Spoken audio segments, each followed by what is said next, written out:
ప్రభు అయిన యేసుక్రీస్తు నామములో మీకు సమాధానం కలుగునుగాక. షలోం. ఈ ఉదయకాల సమయం కొరకు 40వ కీర్తన 5వ వచనము చాలా శ్రేష్టమైనటువంటి దీవెనకరమైనటువంటి వాగ్దానం అండి. తప్పక ఆలకించండి. ఈ వాగ్దానాన్ని ఈరోజు మీరు అందరికీ షేర్ చేయవలసిందిగా మనవి చేస్తున్నాను. ఈ యొక్క 2 నిమిషాల సందేశాన్ని యవ్వనస్తుల దగ్గర నుంచి పెద్ద వయసులో ఉన్నవారు కూడా చూస్తూ ఉన్నారు.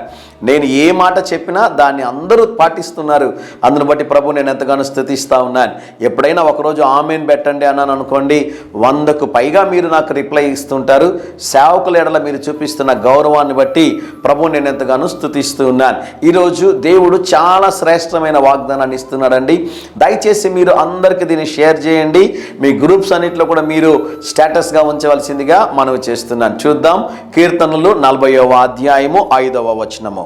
మా ఎడల నీకున్న తలంపులు బహు విస్తారములు. దేవునికి స్తోత్రం కలుగునగాక.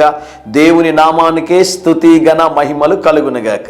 తల్లిదండ్రులు చాలా ప్రయాసపడుతూ ఉంటారు, కష్టపడుతూ ఉంటారు, డబ్బులు సమకూరుస్తూ ఉంటారు, అన్ని విధాలుగా ప్రయత్నాలు చేస్తుంటారు. దేని కొరకు అంటే బిడ్డలకి ఒక మంచి భవిష్యత్తు ఇవ్వాలని, వారిని ప్రయోజకులుగా చేయాలని, ఉన్నతమైనటువంటి స్థితిలో వారు ఉండాలని, వారు బాగా చదువుకోవాలి అని, మంచి ఉద్యోగాలు కలిగి ఉండాలని ప్రతి తల్లిదండ్రులు కూడా కోరుకుంటారండి. ఏ తల్లిదండ్రులు కూడా వారి బిడ్డలు నాశనం అవ్వాలని కోరుకోరు. ఒక మాట చెప్తాను, జాగ్రత్తగా వినండి.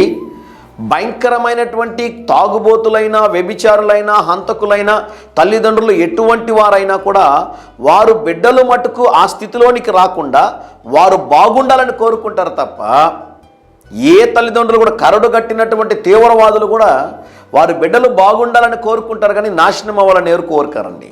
అయితే మీకు ఒక ఆశ్చర్యకరమైన విషయం ఏంటి అంటే, మీ బిడ్డల ఎడల మీకున్న తలంపుల కన్నా వారిని సృష్టించినటువంటి దేవునికి ఇంకా బహు గొప్ప తలంపులు ఉన్నాయంట. దేవునికి స్తోత్రం కలుగునగాక. మీ తలంపులు నా తలంపుల వంటివి కాదు అంటాడు దేవుడు. మీ ప్లాన్లు, మీ ఉద్దేశాలు నా ఉద్దేశాలు కావు అంటాడు. మీ ఉద్దేశాల కన్నా, మీ ప్రణాళికల కన్నా మీ బిడ్డల ఎడల, మీ ఎడల నాకున్న ప్రణాళిక బహు గొప్పది అంటాడు. దేవునికి స్తోత్రం కలుగునగాక. ఎంత గొప్ప దేవుణ్ణి కలిగి ఉన్నామండి. ఎంత ఆశీర్వాదకరమైన దేవుని కలిగి ఉన్నాం. ఎంత మంచి దేవుని మనం కలిగి ఉన్నాం కదండి. చూడండి, ఆ మాట చదువుతాను చూడండి. యెహోవా నా దేవా, నీవు మా ఎడల జరిగించిన ఆశ్చర్య క్రియలను, మా ఎడల నీకున్న తలంపులను బహు విస్తారములు. వాటన్నిటిని నేను లెక్కగట్టి చెప్పాలి అంటే దినాలు చాలా అంటాడు భక్తుడు కదండి.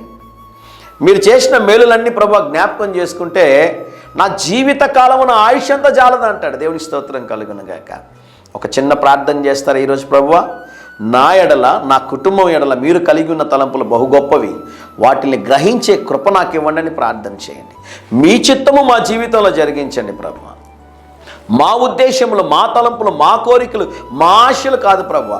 నీ చిత్తము, నీ తలంపులు, నీ కోరిక, నీ ఆశ మా జీవితంలో నెరవేర్చండి ప్రభు అని ప్రార్థన చేయండి. సవాలుతో కూడుకున్న ప్రార్థన ఇది.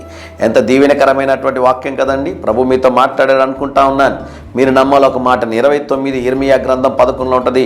I know the plans I have for you, plans to prosper you, not to harm you, plans to give you hope and future అంటాడు. నా ఎడల నీకున్నటువంటి ఉద్దేశములు, తలంపులు అవి ఆశీర్వాదకరమైనవే కానీ అవి హానికరమైనవి కావు అంటాడు దేవుడు. ధైర్యంగా ఈ దినాన్ని ఎదుర్కోండి. దేవుని చిత్తానికి మీ జీవితాన్ని సమర్పించండి. బలమైన కార్యాలు దేవుడు జరిగించునుగాక. ప్రియ పరలోకపు తండ్రి, ఈ దినం మా ప్రియులు తలపెట్టుచున్న ప్రతి కార్యంలో జయమును అనుగ్రహించమని మీరు ఇచ్చిన శ్రేష్టమైన వాగ్దానము కొరకే మీకు వందనాలు చెల్లిస్తూ యేసు నామములో ప్రార్థిస్తున్నాము తండ్రి. Amen, amen.